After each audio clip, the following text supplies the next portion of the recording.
Bismillahirrahmanirrahim. Assalamualaikum warahmatullahi wabarakatuh.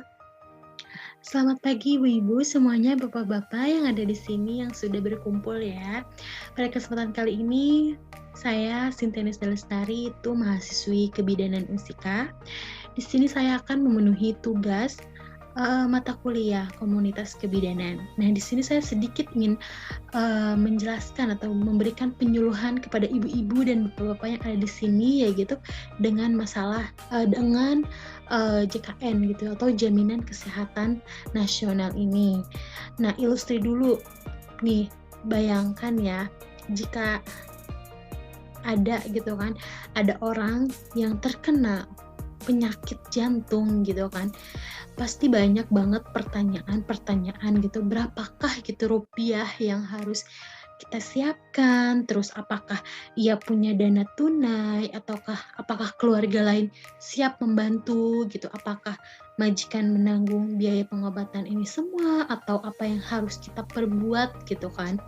Nah, bila kita semua sudah menjadi peserta JKN, maka pertanyaan yang sering timbul akan dapat terjawab sehingga hambatan keuangan untuk pembiayaan sudah teratasi.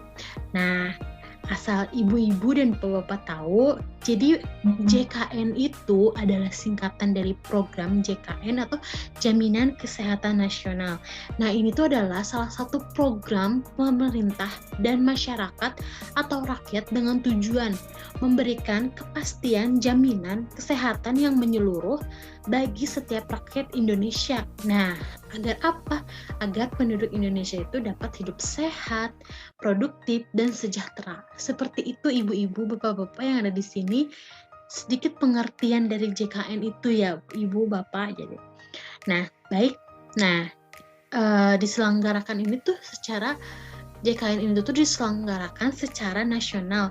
Nah, berdasarkan prinsip asuransi sosial dan prinsip ekuitas. Nah, jadi prinsip asuransi sosial itu kayak meliputi kegotong royongan antara peserta kaya dan miskin gitu, yang sehat dan sakit, yang tua dan muda gitu kan, serta yang beresiko tinggi dan rendah. Lalu kepesertaan bersifat wajib dan tidak selektif.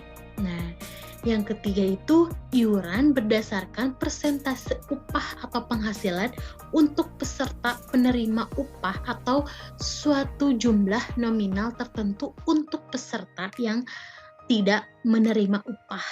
Seperti itu. Nah, lalu apa sih prinsip ekuitas itu ibu-ibu, bapak-bapak? Jadi prinsip ekuitas itu tuh yaitu kesamaan dalam memperoleh pelayanan sesuai dengan kebutuhan medis. Nah, yang tidak terkait dengan besaran iuran yang telah dibayarkan. Jadi prinsip ini tuh diwujudkan dengan pembayaran iuran sebesar persentasi tertentu dari upah bagi yang memiliki penghasilan gitu.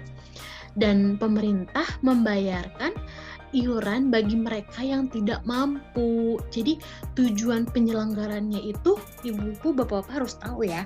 Jadi tujuannya itu untuk memberikan manfaat pemeliharaan kesehatan dan perlindungan akan pemenuhan kebutuhan dasar kesehatan.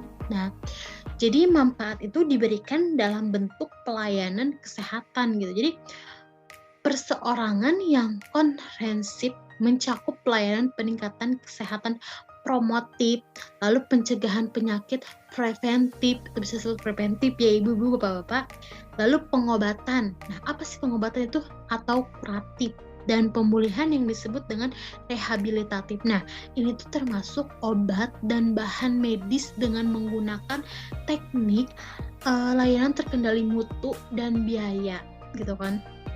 Nah, mungkin JKN ini tuh program jaminan kesehatan itu diselenggarakan oleh Badan Penyelenggara Jaminan Sosial yang dibentuk dengan Undang-Undang Nomor 40 Tahun 2004 Pasal 5 Ayat 1. Nah, organisasi fungsi dan hubungan antara kelembagaan masih menunggu penentuan RUU RPJS. Nah, ibu-ibu, bapak-bapak, tahu gak sih mekanisme penyelenggaraan JKN itu seperti apa? Yang pertama itu kepesertaan. Jadi peserta ini tuh setiap orang tuh yang harus membayar iuran atau iurannya dibayar oleh pemerintah gitu. Yang kedua itu penerima manfaat. Jadi penerima manfaat ini tuh adalah peserta dan anggota keluarga ini atau istri atau suami yang sah gitu kan ya Bu, anak kandung, anak tiri dan perkawinan yang sah dan angkat anak yang sah. Nah, sebanyak-banyaknya itu 5 orang. Jadi penerima manfaat dapat diperluas tuh kepada anak keempat dan seterusnya gitu. Ayah, ibu dan mertua dengan membayar iuran tambahan dan yang itu. Jadi kepesertaan itu mengacu pada konsep penduduk dengan mengizinkan jadikan warga negara asing yang bekerja paling singkat 6 bulan di Indonesia untuk ikut serta. Nah, tadi ibu-ibu, bapak-bapak itu adalah kepesertaan. Nah, yang kedua itu adalah iuran, ibu-ibu, bapak-bapak ya. Ada semuanya. Jadi nah, iuran ini tuh berdasarkan presentasi upah atau penghasilan untuk peserta penerima. Jadi penerima upah atau suatu jumlah nominal tertentu untuk peserta yang tidak menerima upah gitu kan. Yang kedua itu mungkin kayak iuran tambahan dikenakan gitu kan kepada peserta yang mengikut sertakan anggota keluarga lebih dari 5 orang gitu kan.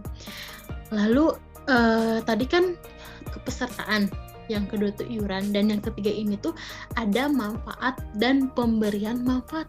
Apa sih gitu? Manfaat dan pemberian manfaat itu maksudnya apa gitu? Nah, jadi pelayanan kesehatan ini tuh diberikan fasilitas kesehatan milik pemerintah atau swasta yang menjalin kerjasama dengan badan penyelenggara jaminan sosial. Nah, dalam keadaan darurat ini, pelayanan kesehatan itu dapat diberikan pada fasilitas kesehatan yang tidak menjalin kerjasama dengan badan penyelenggaraan jaminan sosial gitu. Jadi badan penyelenggara jaminan sosial ini tuh wajib memberikan kompetensi atau memenuhi kebutuhan medik peserta yang berada di daerah yang belum tersedia fasilitas kesehatan yang memenuhi syarat kompensasi dapat diberikan dalam bentuk uang tunai. Nah, lalu kayak layanan rawat inap di rumah sakit, nah diberikan di kelas standar gitu kan. Lalu ada yang namanya itu besar pembayaran kepada fasilitas kesehatan gitu kan. Untuk setiap wilayah ditetapkan berdasarkan kesepakatan antara badan penyelenggara jaminan kesehatan dengan asosiasi fasilitas kesehatan di wilayah tersebut gitu kan. Nah, lalu ada peraturannya ibu-ibu, bapak-bapak, peraturan pelaksanaannya yang tadi saya sebutkan ada kepesertaan, iuran yang tadi ya ibu-ibu. Jadi Undang-Undang Nomor 40 Tahun 2004 itu tentang SJSN. Nah, mendelegasikan 4 aspek teknis penyelenggaraan program JKN ini atau jaminan kesehatan sosial ini tuh untuk diatur dalam peraturan presiden. Nah, jadi keempat aspek teknis tersebut itu adalah yang tadi, pesertaan, iuran, paket manfaat, dan pemberian pelayanan. Nah, jadi ketentuan kepersiapan yang harus diatur lebih lanjut itu dalam peraturan presiden itu kayak mencakup penahanan pendaftaran perusahaan dan pekerjaan kepada BPJS, perpanjang kepesertaan hingga 6 bulan gitu kan, perpanjang kepesertaan bagi pekerja yang tidak mendapatkan pekerjaan selama 6 bulan gitu, ada iuran juga. Nah, yang tadi saya sebutkan ya. Lalu paket manfaat. Nah, lalu ada pemberian pelayanan gitu kan. Jadi ketentuan tentang pemberian pelayanan jaminan kesehatan itu yang harus diatur lebih lanjut dalam peraturan presiden. Kayak mencakup kayak metesi ini tuh wajib yang diberikan BPJS kepada peserta di daerah yang belum tersedia fasilitas kesehatan yang memenuhi persyaratan untuk bekerja sama dengan BPJS gitu. Nah, mungkin ibu-ibu, bapak-bapak itu sekilas ya tentang penyuluhan saya gitu, penyuluhan tentang JKS ini, jaminan kesehatan sosial. Jadi bapak-bapak, ibu-ibu tidak harus bingung, harus mencari uang bagaimana, apa yang tadi saya sudah jelaskan kepada bapak-bapak dan ibu-ibu semua. Jadi JKS itu seperti yang tadi saya jelaskan ya. Mungkin, cukup sekian ya, ibu-ibu, bapak-bapak yang bisa saya sampaikan. Mohon maaf bila ada kekurangan atau kesalahan. Wabillahi taufiq wal hidayah. Wassalamualaikum warahmatullahi wabarakatuh.